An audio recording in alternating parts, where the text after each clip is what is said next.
Welcome to the Spotlight Series. I'm your host, Scott Nerney. We are here at the Queesit Inn. I highly encourage you to come by for dinner like I did. I had the meatloaf and it was phenomenal. Trust me on that one. Tonight, we have the honor of a guest candidate for Governor of Rhode Island, Ashley Kalus. Welcome to the Spotlight Series. Thank you for having me. Oh, thank you.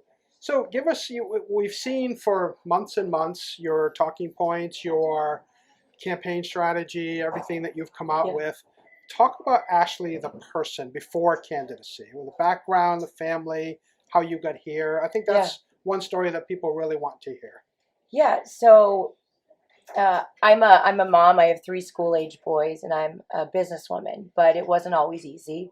My mother was divorced when I was very young, and so the first thing that she did is she started a business because that was her only option, is sort of being in business, because she had 2 little girls and had to take care of them and needed to figure it out. So she started a business. It was successful, and the first thing that she did when she had any sort of money was move us to a place with an excellent public school system, because she knew that education was the great equalizer. It was going to be the way for us to access opportunity.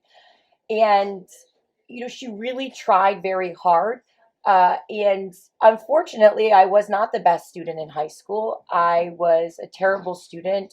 I don't think they knew what to do with me. So a Department of Education official decided to take a chance on me and send a failing student to college, which didn't ever happen, right? You don't usually take a kid who's not doing well. You don't send them to college. They did that, and that completely changed my future.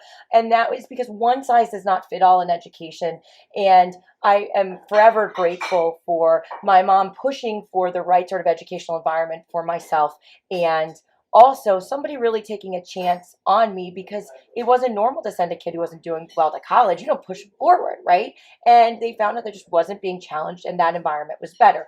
So met my husband in Rhode Island. He was training at Brown, and he similarly didn't come from anything. He's the son of a Holocaust survivor. We're both Jewish, and he was training at Brown.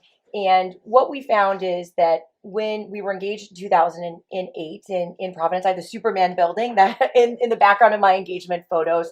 And the thing is, we'd done everything right at that point. We done everything they told you was important for the American dream. So we, worked hard, followed the rules, did a good job, and we found that we could not afford to stay in Rhode Island. And, that is the story of a lot of our kids now. Our kids are our biggest export in Rhode Island. So we had to leave. And we never wanted to go. My husband was a craniofacial surgeon at Hasbro, cleft lips and palates with kids. And we left. We had to leave for opportunity. And then we were able to come back. And I was so grateful to be able to come home. And when I came back, I found that the same things that made us leave were still here. It is still not, and it's the same people in politics still. I'm not a politician. I've never been in politics. I've never run for office my entire life. I built a business elsewhere because it wasn't a great business environment here. I didn't think I could make it here. And so coming back, I figured that I should get involved. We are a small state with big problems, but these problems are fixable. We just need new leadership, and that's why I'm running for governor. Okay. And you have an extensive medical background dealing with the COVID situation. You saw it front lines firsthand with trying to get testing established and a lot of the really difficult side of it. Yes. Where do you think we are as a state right now with that? So as a state, and I'll tell you a bit about getting involved in the COVID response. Please, yeah. What the business that I built was the equivalent of a small hospital in terms of volume. We built operating rooms in a medical practice. So when COVID happened, I wanted to help and got involved in running COVID operations around the country. And when Rhode Island needed help, I wanted to help home. And so that is how I got involved in the COVID response. And what I saw in that response was a government that did not serve the people equally or to the extent that it could have. And I think now that we moved to an endemic response a little bit too late. And I think that, even right now, there's something about being honest about where you are as an executive of the state. And right now we're in a state of emergency. And what we've said is we're in a state of emergency because we want money. That isn't right. We should not be in a continued state of emergency. In a business, let's say you say, hey, I didn't really have a flood, but I'm going to pretend I had a flood, this emergency to get money. That would be called fraud, right? Just a simple business owner thing. As a state, you lose credibility when you continue a state of emergency when we've already moved to an endemic state. COVID is here to stay. When I got involved in the COVID response, I was really hopeful that we would be able to stop it. And at some point, I realized that that wasn't going to happen and COVID will be around for a very long time. I think that we need to accept that as a community. Okay. And one of the things that I know you've talked about the business environment, and any Rhode Islander will tell you, oh, you have to know a guy, you have to be somebody to be somebody. How do we change that impression of companies that may want to look to come here that we've carried on for many years? Yeah, you got to change that reality. The Know a Guy system is alive in Rhode Island. The way that you change it is you change leadership and you elect an outsider, a governor that'll be like myself, somebody that really just wants people to be selected based on what they know, not who they know. Because the thing is that the Know a Guy system isn't great for anyone, and people who are able to compete on merit do it very well. And so it hurts our credibility because businesses like predictability. And the Know a Guy system isn't about the predictability of being the best and then having great results. The Know a Guy system is about using your proximity to somebody to get something you don't deserve, really. And so we need to stop doing that. It hurts our business environment. It prevents us from getting ahead. Okay. And one of the things that we've seen over the past, and I'm probably date myself, 10, 20 years, and even up until last year, was expanding the tax base to increase spending by virtue of, we had the lottery. When I was a small child, the lottery went to education and that ended. Then we had casino, table games, marijuana. So it just seems like we keep adding things at the need of needing more tax revenue. Right. How do we look at the state from a needing to cut to be able to still have more revenue rather than adding more things into the state? Right. So, few different things. We have a spending problem, not a revenue problem. And so that is something that we need to get a hold of now. And what we see is people who are careless with our taxpayer dollars, who are just looking to hand out monies. I gave this program this much, this program this much, this, these bonuses to these people. And that is just looking at money that's going out versus return on investment. And that should be the measure. The other thing is the way that we get to more prosperity for everyone is through growth. And the way that we grow as a state is having a better business environment so we can attract businesses, we can keep the great ones that we have here.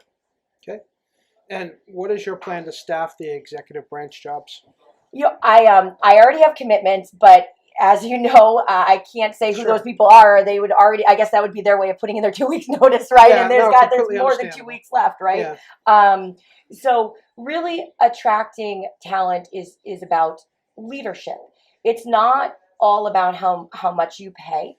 It is really about having people who have a governor who has a clear vision for the future of Rhode Island and will attract people who really want to make a difference. Rhode Island is all about potential. We can do anything. So people who understand the potential of Rhode Island and have a governor that is ready to move us forward will be attracted to the jobs where they can really make a difference. And so while I do have individuals, I can't, can you imagine if I name names, like how the phone calls I would get, but they're within government. You're having those conversations already. Correct. And getting support. And it's based on, what you know, not who you know. I'm also not punitive or partisan in those roles because those are administrative roles where you need people who are experts in their areas. So there are people within government already, in state government.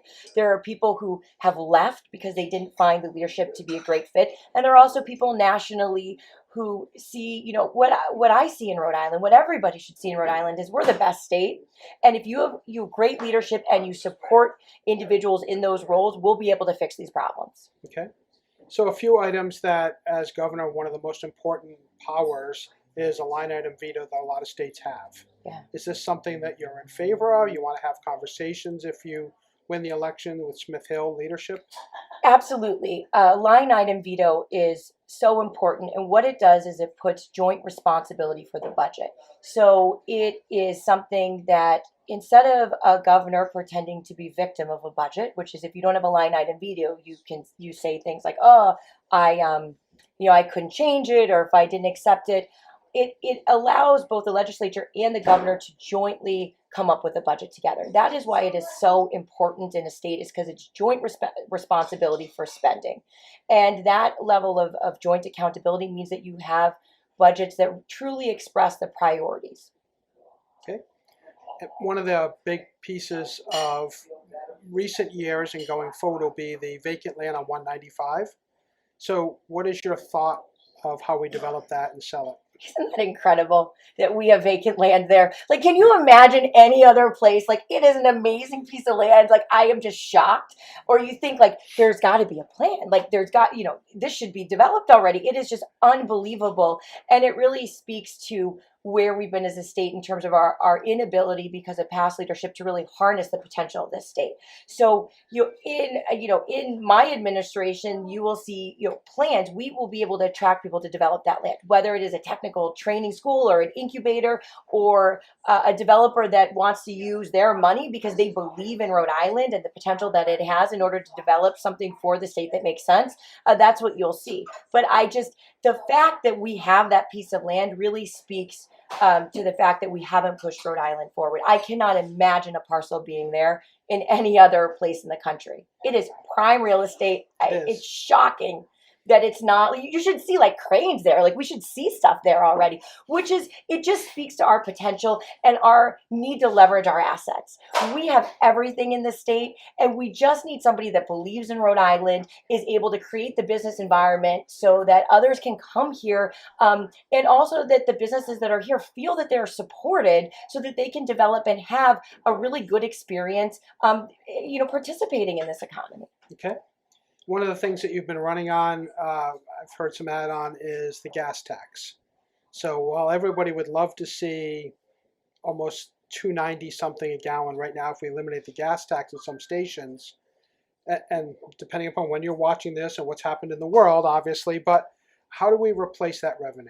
Or what is your proposal for that, and how does it work? Isn't it amazing how on one hand, I think you're responding to some of the things when we ask, like, let's suspend the gas tax, which is really saying let's provide immediate relief, because that is a fixed amount of money on gas, right, on each gallon, and that is a regressive tax in nature. It hurts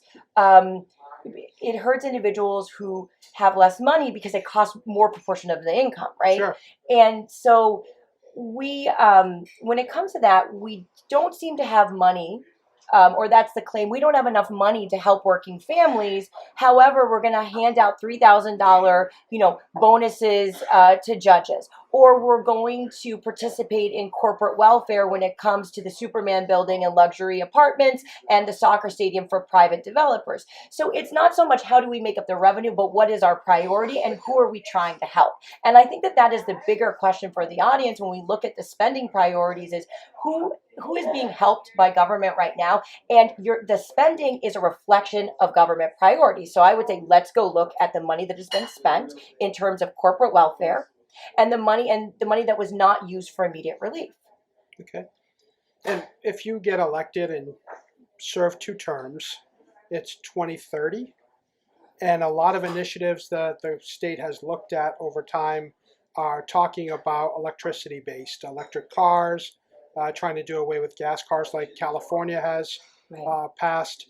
How do we harness Rhode Island's power, and I mean that in a collective, we can do it manner, to be able to be ready for that change?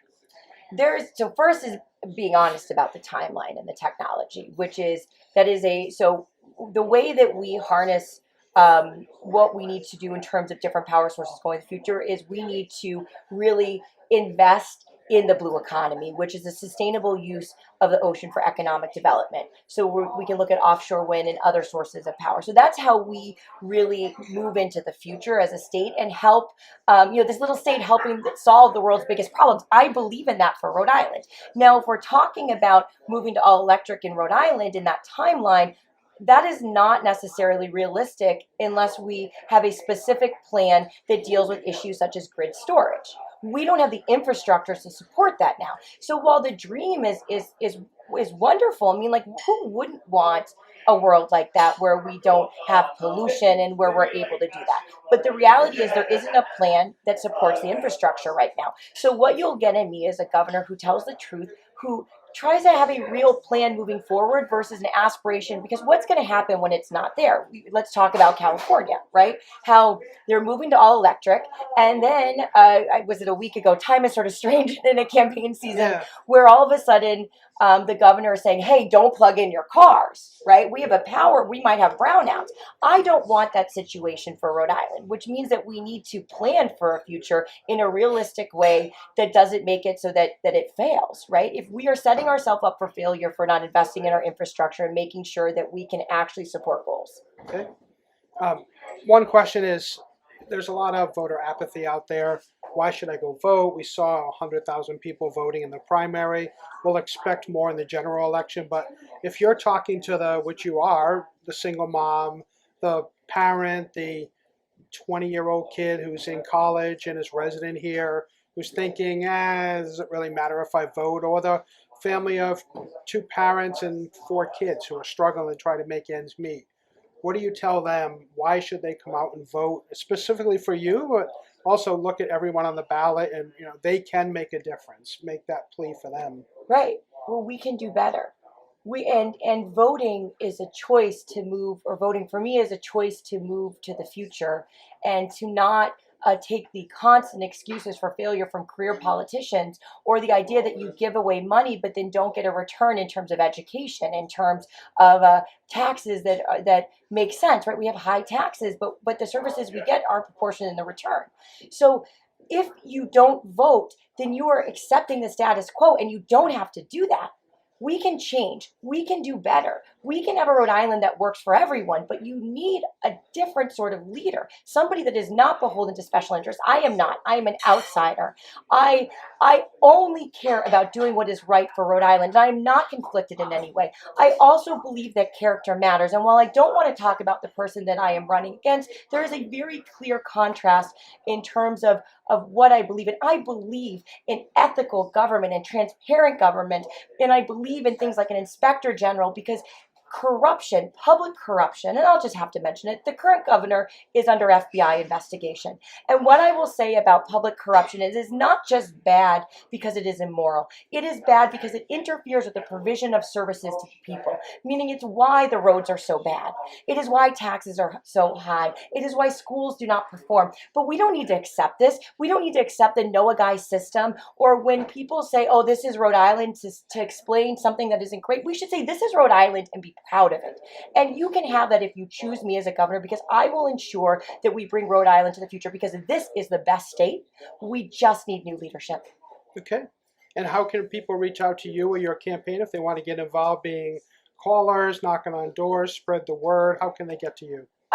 Through multiple channels. You can go to my website, which is ashleykalus.com, or anywhere through social media. You can find me there on all of the different channels, and you can message, you can submit a form online. Please get involved. This is going to be a very close race, and if anybody doesn't think their vote matters, I will tell you that your vote is critically important in this election season, and I don't want you to sit on an election night and think, if I just voted, we could have had change, because your vote matters. Make a plan. And if you can't get there on that day, listen, I worked in the operating rooms where sometimes on election days I was working from 5 in the morning till 11 o'clock at night. Vote early. There are other ways to vote, but make sure you vote and make sure that your voice is heard. Ashley, I wish you a lot of luck. Thank you so much for having me. Thank you. Thank you.